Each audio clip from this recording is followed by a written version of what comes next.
Hello guys and welcome to the channel. It's the Eradicator and this is the aftermath of Citizencon. What an exciting event, even though it was digital, but there is a ton to talk about. Very interesting reveals as well. Not everything was perfect, and that's why we got this video here: the good, the bad, and the ugly. This is my hot take. I'm making this about 6 hours after I logged off yesterday. I only slept for 4 hours. Just couldn't sleep anymore. Man, I got so much content to make for you guys. So let's get started. First, we're going to talk about the good, the things that I really liked about this event. There's a lot, and we're going to start with the bunkers. That is what really impressed me the most here, is how they are going to be changing compared to the tiny little crappy bunkers that we've had for a couple of years. These look like actual, real facilities, believable, functional facilities that are potentially going to be huge. The one where we saw in Citizencon was actually the medium type of bunker. That means there's going to be a facility that's even going to be larger than what we saw, and that just, my mind was just blown away by all the different rooms and the corridors and the transversal possibilities. Like, you're gonna even need a ground vehicle to travel inside. That's how big these are going to be, populated with a ton of NPCs. Obviously, we're gonna need server meshing and a much needed improvement when it comes to AI technology to get this working. But the future seems very bright for people who do enjoy FPS combat like myself, and it seems like gameplay is going to be much more exciting than what it is going to be in the future. I absolutely love it. Next, after that, we are going to be talking about, there's so much to be talking about here, and I think that these are going to be the new missions that I really like as well. I wasn't so sure about what to think about investigation mission, because that's really not the type of gameplay that I prefer. I'm the Eradicator. I like to kill in game, right? And that's also something that you guys were making fun of me, during the live stream that we had today on Twitch, and I was really glad to see that eventually those investigation missions are going to be leading to perhaps the arresting or stopping an NPC, finding who would be perhaps the culprit of some kind of crime that would have been done, and then the reward, the payoff, would have been eventually the combat phase and taking down an NPC who ended up being guilty of committing a crime in the verse. I loved that very much. This is, at first, as I said, I thought, well, this is kind of boring. But then, if these missions have eventually for reward finding the NPC that eventually committed the crime, and then you're going to have to take that NPC down, yes, that is going to be exciting. Not sure about the payout, though, because these seem to be like quite time consuming. So I hope that the payout will be worth it. But it seemed like a very exciting type of gameplay that we are going to be getting eventually throughout the 4.0 branch. Next, we are going to talk about ships, guys, because, well, a lot of ships have been, not a lot, but a few ships have been revealed. Thinking first of the Crusader Spirit. Like, what a beautiful ship here that John Crew and Paul Jones have designed for us in the verse, with a couple of variants. The cargo variant, which is more of a competitor to the Cutlass and the Freelancer, more the Cutlass actually, but it doesn't fight as well as a Cutlass, so that remains to be seen. And we've got also the STV, which is a buggy car. It's basically a PTV, but that's going to be meant for off-roading, and it seems like an interesting little vehicle as well. And I got one that's going to be the next video. We are going to be testing that ground vehicle on the channel. If you haven't, though, please, if you haven't done so, please subscribe to the channel and make sure to hit the notification bell so that you are notified whenever that video is coming up. That's the next one that I'll be making.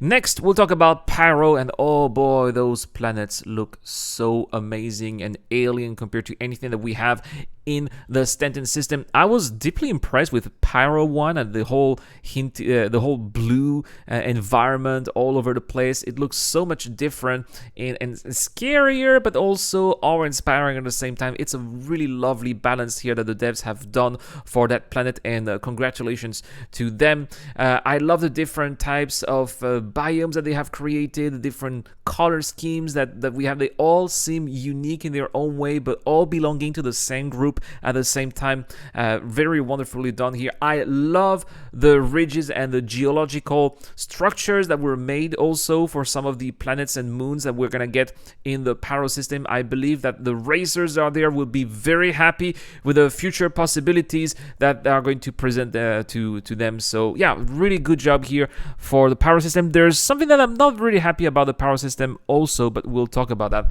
later eventually. Next, we are going to talk about Larville.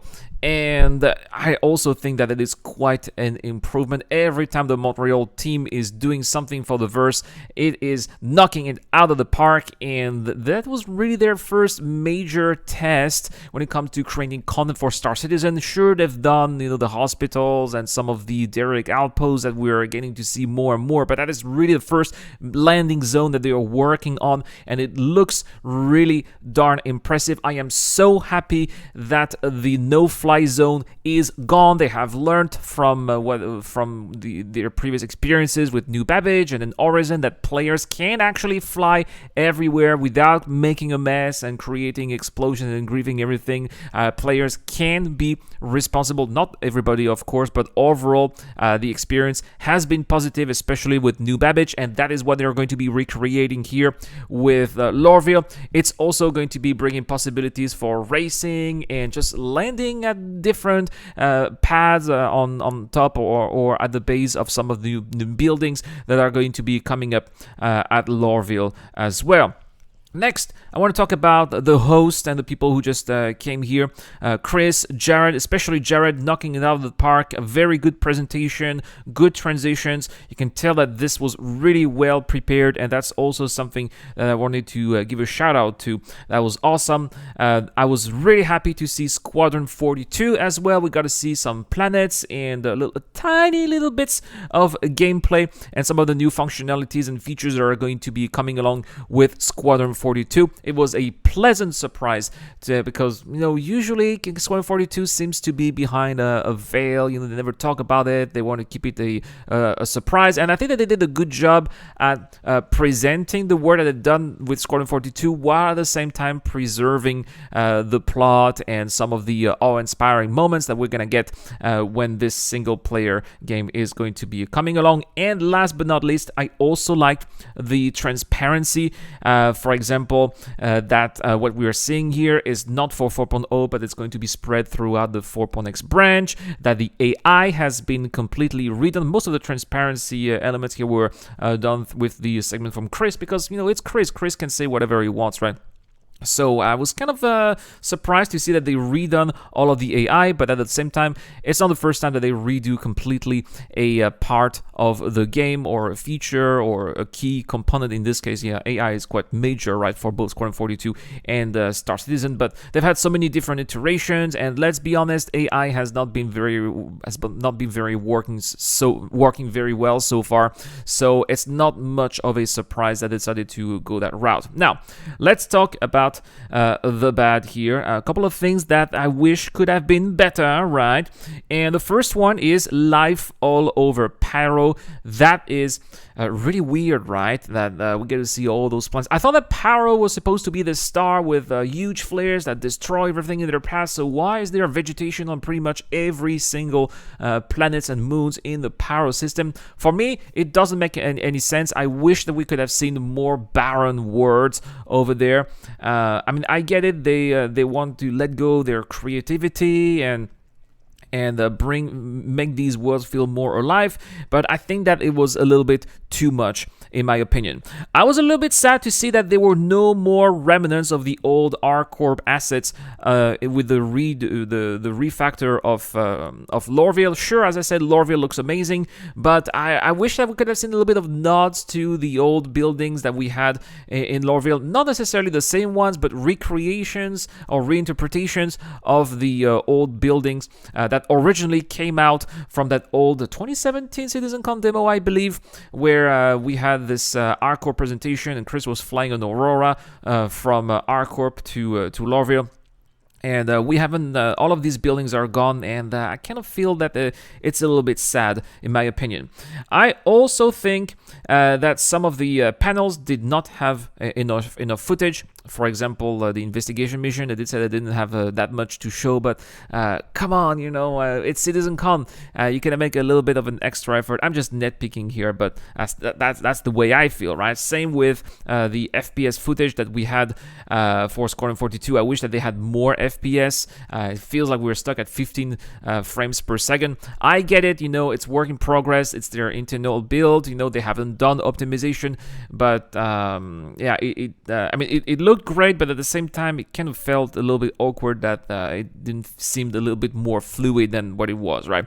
Also, the last thing that I did not like so much was the STV. Actually, I love the STV, but I don't like the fact that it does not have that much capacity. I've been advocating for more ground vehicles, more actually cars, in Star Citizen, but it only has 2 passengers. I wish that it could have 4 passengers so that we could actually carry more people when we are traveling on the ground, especially we're traveling from a ship to a bunker, and because it only has 2 people, then we would have to have 2 vehicles if we're in a group of 4 instead of having 1 vehicle with 4 people inside.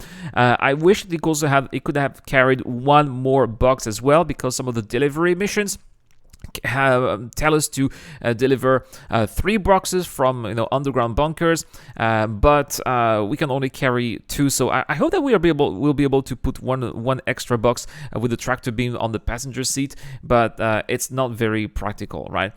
All right, next we're going to talk about the things that I really did not like in this. And well, first, as much as I love seeing Chris, I think that Chris was completely unhinged. He talked for 2 hours and 15 minutes, and it was 4 in the morning when eventually I gave up. I was like, this is just, I don't understand anything that they are saying, because I was just way too tired. And even in the chat during our live stream, some of you guys who live in America or in Europe also said that you guys were not listening to what he was saying anymore. So I think that it would have been better if you had like a PPT presentation, but at the same time, I was also really happy. We all miss Chris, I think, right?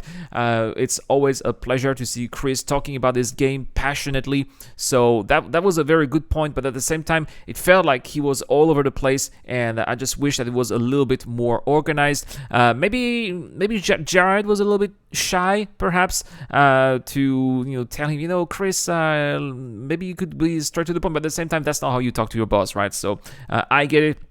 Next, where was the Bennu merchantman? I was really happy to see the Corsair. That was great, but we haven't seen anything regarding the Bennu merchantman. My guess is that they are keeping work on the Bennu merchantman for the Intergalactic Aerospace Expo. But after seeing so much the Bennu merchantman in Inside Star Citizen, I was expecting to see some more complete work, see how it looks right now, but it was just missing from the show completely, and I thought that it was a shame. Last but not least, I loved the jackets that Chris and Jared were wearing, but where was the merch? There was no Citizencon merch that we could buy on the store, and I think that I think that CIG here dropped the ball, and they should have prepared those awesome jackets, because I would have shut up and take my money, and I would have bought one immediately. Now, my wife is very happy. My wife hates that jacket, of course, so she's very happy that CIG did not think of that, but I would have loved going to work and just hanging out outside with that jacket, especially as it's getting colder and colder. It would have been super cool. So yeah, CIG, please make it happen and sell the jacket. It looks very cool, guys. So anyway, that's it for my good, bad, and ugly regarding Citizencon 2952. These were my hot takes, but let me know in the comment section down below, guys. We got the giveaway this month. We are giving away 2 spirits. For you guys on YouTube, we are giving away a spirit C1, sorry. So all you have to do is to subscribe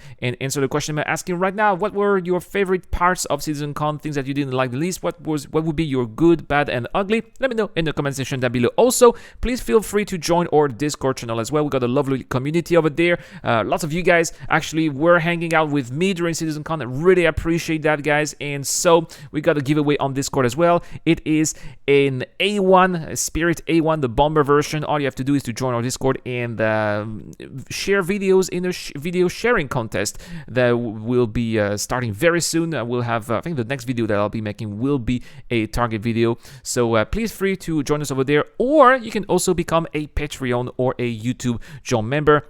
A big shout out to everybody who's been supporting the channel recently. You guys are really helping out and contributing, to allow me to create all of that content for you guys. Especially a big shout out to Captain Steak, Geek Citizen, Dr. Frobin, the DJ Dun, and Zeo Crusher. It's been the Eradicator, guys. Thank you so much for watching. I will see you guys later.